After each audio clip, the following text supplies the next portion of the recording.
What if a single bird carried the entire sky on its wings? Meet the Indian roller, one of the most visually explosive birds alive on Earth today. This is not just a pretty creature.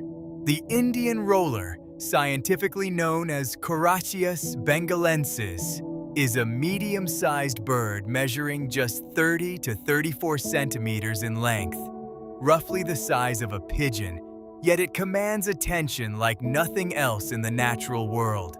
Its wings, when spread in flight, explode into a breathtaking electric palette of turquoise, cobalt blue, deep violet, and rich chestnut brown that seems almost too vivid to be real. Here is what makes it even more extraordinary. That spectacular color display is not for attraction alone. It is a battle weapon.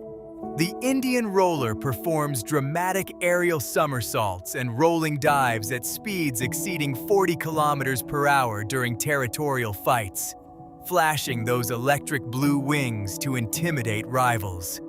This very rolling flight behavior is precisely why it earned the name roller.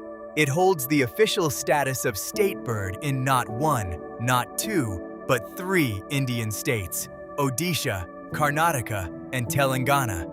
Farmers across South Asia actively protect this bird because it hunts and destroys crop-damaging insects, grasshoppers, and scorpions with ruthless precision, making it a natural pesticide with wings. This bird sees the world in ultraviolet, detecting colors completely invisible to the human eye. So here is your question. If you discovered a bird this spectacular living in your backyard, would you ever look at nature the same way again? Nature is hiding miracles in plain sight every single day. Subscribe right now, because every week we reveal the creatures, facts, and scientific wonders your textbooks completely ignored.